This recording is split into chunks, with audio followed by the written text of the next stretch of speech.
Hi everyone.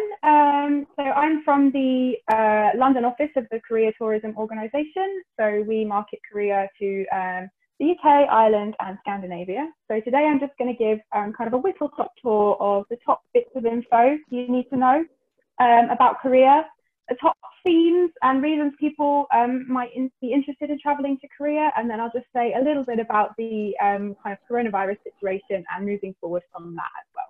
So hopefully I'll have some luck being able to change the slides myself, but we will see. Yeah, perfect. So to start off with, we're just going to do a little bit of getting to know Korea. So in terms of location, Seoul, the capital city, is located about 5,500 miles from London, and the flight time between London and Seoul is approximately 11 hours. You've got, under normal circumstances, 3 flights a day with carriers British Airways, Korean Air and Asiana flying direct between London and Seoul. And then there are also a number of good stopover options for customers who might be looking for just a slightly different way of traveling, whether that's to save money or cut down on time or any of that kind of thing. So there's a number, as you can see, of different stopover options in Europe, Dubai in the Middle East as well. And finally, Helsinki. Flying via Helsinki with Finnair is a good option because the flight from Helsinki to Seoul is much shorter. It's about 8 hours. And we're very excited that starting next year, Finnair will be launching flights direct to Busan on the south coast of Korea. And this will be the very first flight from Europe that goes into an airport other than Incheon Airport in Seoul. So this is really going to open up options for travelers in terms of flying into one location and then flying out from another, just having that bit more freedom when they're planning their trip. So where Korea is within the region, it's a really great destination for traveling onwards to other countries as well. It makes it, it's very well placed to be a stopover location for flying onwards to, for example, Australia or New Zealand. And for any customers who are stopping over, there are free tours offered by Incheon Airport. So even if someone only has a few hours, they're still able to kind of get out and see a bit of the surrounding area, whether that's in Incheon or Seoul. And it's also really easy. You know, you've got just a couple of hours to get to China, a couple of hours to Japan, particularly looking forward to the Olympics next year now. To anyone who wanted to kind of do a double whammy once they're kind of over in that region, it's really easy to travel between the two countries.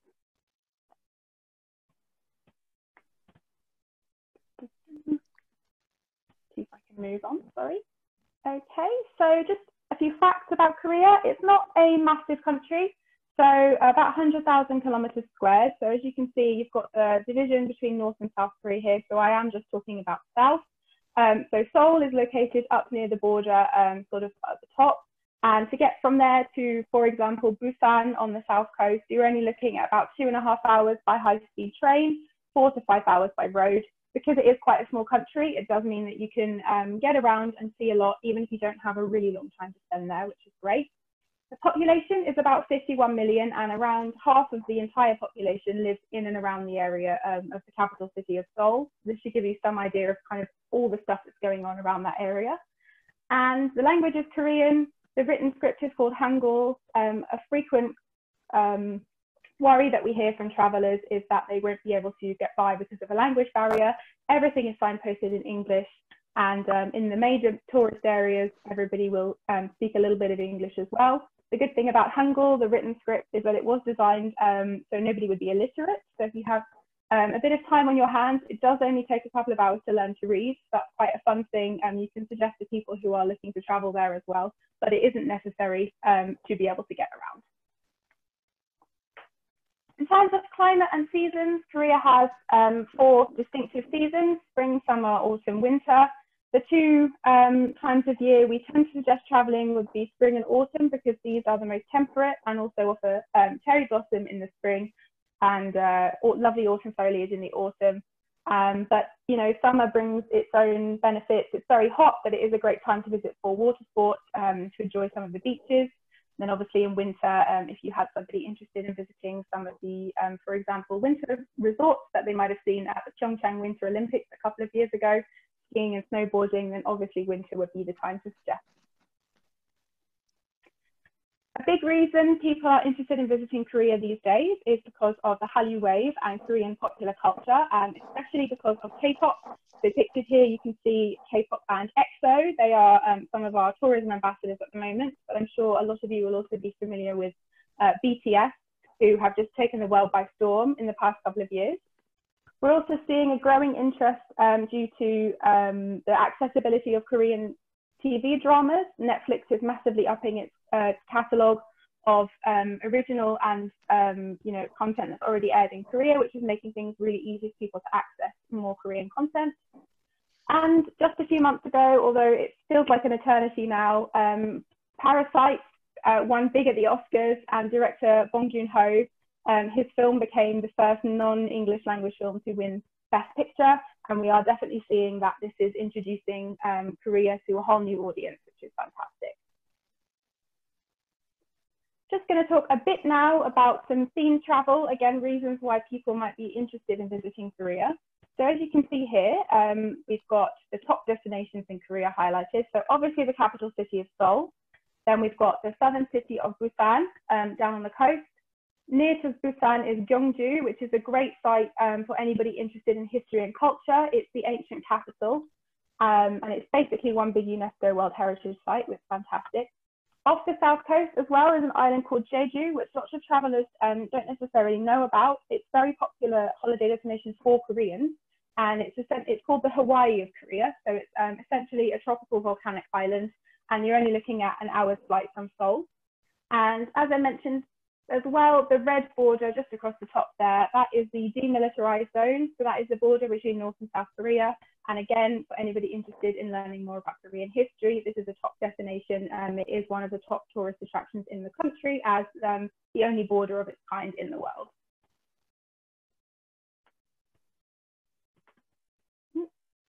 So as I mentioned, K-pop and the Hallyu Wave are one big reason people are interested in visiting Korea. So for fans of Korean dramas, they're able to visit and see where their favorite shows were filmed and visit film sets like this one.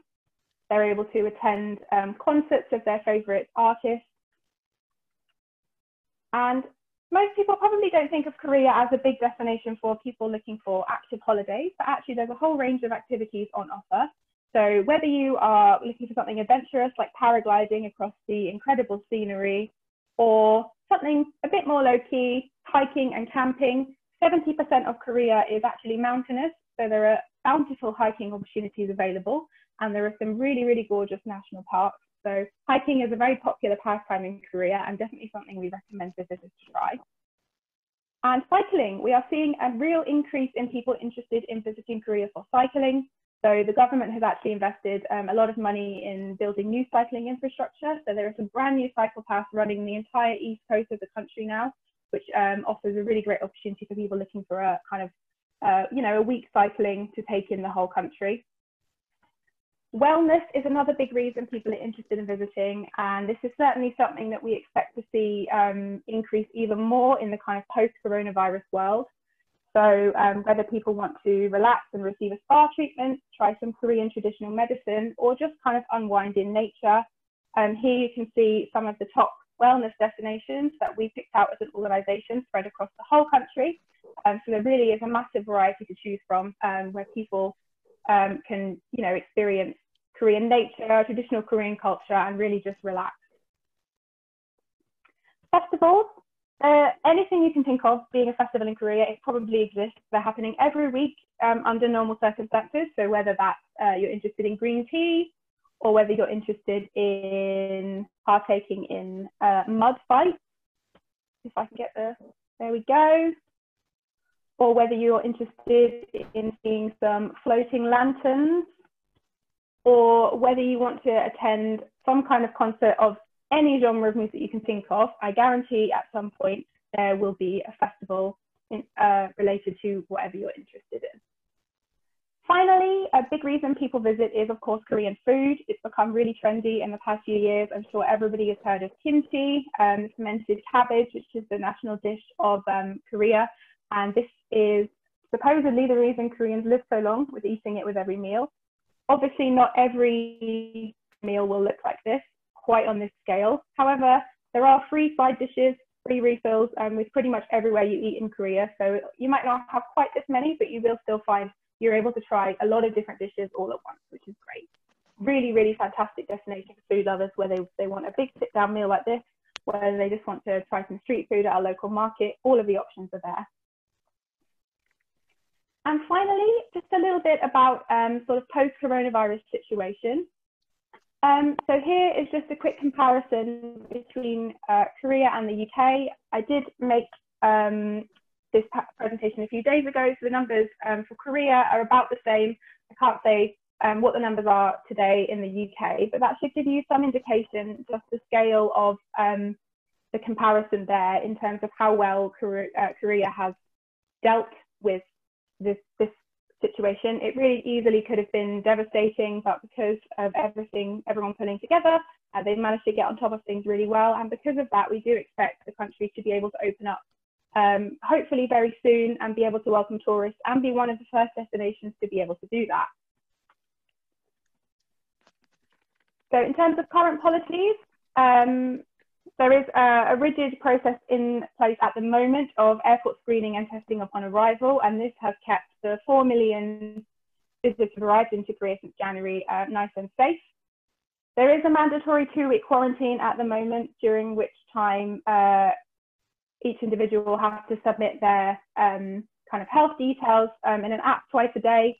Obviously, this will make short-term travel quite tricky, but we're hoping that as things can continue to improve, this won't be necessary. A couple of the policies that are in place to make sure this doesn't need to keep going for too long is the continued mandatory use of face masks on public transport, which has been policy for a long time and is also recommended in all public spaces. And starting this week, there is a new QR code tracing system to track visitors attending public places. So this means that everything should be able to open up relatively quickly moving forward and keep things kind of free and easy, which is going to be great. So thank you so much. We're really looking forward to welcoming visitors to Korea, hopefully in the not too distant future. And we do think that because of how well the country has handled coronavirus, people are going to be really interested in it as a destination, simply because it is so safe and trustworthy, and people can really feel at ease when they're traveling. If you'd like to keep up to date with us, you can find us on social media. We're at KTO London on Instagram and Twitter. We visit Korea Tourism Organisation London on Facebook. And we are updating our OTT course very shortly. So if you come back in a few weeks, we will have a brand new OTT course for you. So let's jump into a few quiz questions. So to start off, which additional Korean city will Finnair be flying to starting in 2021? Is it Gyeongju, Busan, or Jeju City? Number 2, approximately what percentage of Korea's population lives in Seoul and the surrounding areas? Is it 30%, 40%, or 50%? Number 3, how long is the direct flight from London to Seoul? Are we looking at 9 hours, 11 hours, or 14 hours? This should be how much of Korea's landscape is mountainous? That's the question. So what percentage of Korea's landscape roughly is mountainous? Is it 45%, 60%, or 70%? And finally, the border between North and South Korea is known as the Demilitarized Zone, or DMZ, the Joint Security Area, or JSA, or the Korea Neutral Zone, the KNZ.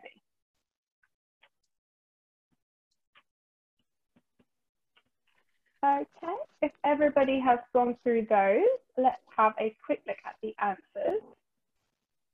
Yeah, so Finnair will be flying to Busan, the southern coastal city, starting next year. The percentage of Korea's population living in and around Seoul is 50%. The direct flight from London to Seoul is correct, 11 hours. And yet, well done. The percentage of landscape is mountainous is 70%. And finally, the border between North and South Korea is known as the Demilitarized Zone, or DMZ. So thank you so much for listening, and we're really excited to welcome everybody to Korea, hopefully very soon.